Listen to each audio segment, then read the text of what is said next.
Olá, bem-vindos a mais uma exploração focada. Hoje o nosso tema é descarbonização, né? Vamos ver como diferentes setores estão, assim, lidando com a transição energética. A gente se baseou numa newsletter bem especializada que junta as novidades de tecnologia, investimento, legislação, enfim. Então, a ideia aqui é pegar o que é mais importante nisso, né? Entender as tendências, os desafios, principalmente para o nosso cenário aqui no Brasil. Tem muita coisa acontecendo, mas o que está realmente ganhando tração? E onde estão os maiores obstáculos? Para começar, tem uma área que está ganhando força, até de um jeito interessante, misturar biocombustíveis com fósseis. Está chegando até em comboios, navios. A estrada de ferro Carajás da Vale, por exemplo, eles vão aumentar o biodiesel para B25, sabe? E trazer os primeiros comboios híbridos do Brasil, aqueles que recuperam energia na travagem. A meta é economizar uns 2,5 milhões de litros de diesel por ano. Parece bem pragmático, né? Exato. Essa abordagem de blends, de misturas, ela é atraente porque, bom, é mais barata agora, né? E não precisa de grandes mudanças nos motores. Pelo menos não imediatamente. Então, permite que as empresas, testem um pouco, ganhem experiência com combustíveis novos, enquanto planejam coisas maiores para o futuro. A própria Vale, que você mencionou, já contratou aqueles navios novos, os Guaibamax. Ah, sim, os gigantes. Isso, otimizados para os nossos portos. E eles já vêm meio que preparados para usar metanol, amônia, GNL, mais para frente. Mostra bem essa coisa gradual. Interessante essa visão mais faseada para os navios. Mas e aqui em terra? Pensando em resíduos, que é um problemão, qual o potencial de energia aí, biogás, biometano, aqui no Brasil? Os números que a gente vê parecem, uau, enormes. A ABREM, né, a Associação da Área, estima que só nas regiões metropolitanas daria para gerar 3,3 gigawatts. É muita coisa. É impressionante, sim. E se a gente olhar o potencial total, somando o agronegócio, cana, proteína animal, tudo isso, a energia gerada poderia ser equivalente a mais de 70% do que o Brasil consome de diesel hoje. É gigantesco mesmo. E tem uma conexão importante aí.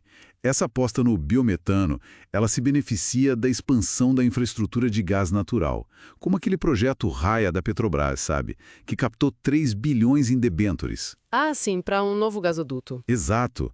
Isso ajuda direto o biometano, que pode ser injetado na rede, e indiretamente até o hidrogênio, porque podem usar os mesmos dutos, né? Com tecnologia futura de separação ou misturando um pouco. Falando em hidrogênio, e os e-fuels, os combustíveis sintéticos? Como é que está esse avanço? Olha, são vistos como chave, né? Para descarbonizar setores bem difíceis. Aviação, transporte marítimo. Com certeza. O hidrogênio é o mais famoso, claro. Mas os derivados dele, tipo amônia, metanol, também estão na corrida. É uma disputa. Por outro lado, a eletrificação industrial também está andando. Veja a Nippon Steel, investindo 6 bilhões de dólares em fornos elétricos para aposentar os altos fornos a coque. Nossa, é um investimento pesado. Muito. E, curiosamente, tem também fabricante japonês apostando em motor a combustão mais eficiente, só que feito para combustível neutro em carbono. Ou seja, várias rotas sendo exploradas ao mesmo tempo. E na mobilidade menor? Motos elétricas, a gente vê uns modelos novos surgindo, né? Até um mais acessível, lançado por um ex-Tesla. A eletrificação, via de regra, fica economicamente mais viável quanto menor a máquina. Então, moto seria um caminho natural, digamos. Só que a penetração global ainda é baixa, sabe? Menos de 30%. Só isso? Pois é. Se nem nas motos, que são mais simples, mais baratas, a coisa não decolou massivamente ainda, fica difícil esperar uma explosão muito rápida nos carros, e principalmente nos caminhões, né? Aí a infraestrutura de recarga, o custo da bateria, pesa muito mais. Exatamente. Mas olha, nem tudo são só avanços, né? Tem os desafios aparecendo. Com certeza. A gente está vendo empresas, assim, repensando investimento em renovável, redirecionando o capital mesmo. Por quê? Por problemas tipo excesso de oferta em certas horas do dia, dificuldade para escoar essa energia e o retorno financeiro que às vezes fica incerto. Entendi. E outra questão que me parece crítica é a reciclagem aqui no Brasil. Continua muito baixa, né? Só 8,3% do lixo urbano, mesmo com as leis que a gente tem. É muito pouco. A economia circular precisa de mais do que lei, né? Exato. Falta integrar as cadeias, transformar o que hoje é lixo em matéria-prima útil para outra indústria. Precisa de incentivo econômico, infraestrutura de coleta, de processamento, para fechar o ciclo, de verdade. A chave para a escala em tudo isso é sempre juntar o impacto ambiental com a viabilidade econômica e o impacto social. Tem que ter os três. E falando em ações concretas, tem movimentos importantes. O BNDES, por exemplo, bloqueando mais de 800 milhões em crédito rural por desmatamento ilegal. Nossa, isso é significativo. E o desmatamento é quase metade das nossas emissões, certo? Exato. Isso não só pune, mas sinaliza para o mercado financeiro, sabe? Que existe um risco crescente ali associado à prática não sustentável. Isso pode ajudar a reorientar o capital. E tem a pressão por minerais críticos também. A União Europeia pressionando a China. Isso mexe no tabuleiro global. E do lado do fomento, do apoio, o que a gente tem visto? Bom, tem fundos específicos para a transição energética, né? Da Petrobras, do BNDES, da FINEP. Sim. Planos do governo para adaptar a rede elétrica para o hidrogênio verde. E até instrumentos novos, tipo os títulos azuis do BNDES? Ah, para conservação marinha, né? Isso. E a produção de SAF, o combustível sustentável de aviação, parece que vai dobrar em 2025, segundo a IATA. É um crescimento rápido. Mas olha, tudo isso é importante, claro.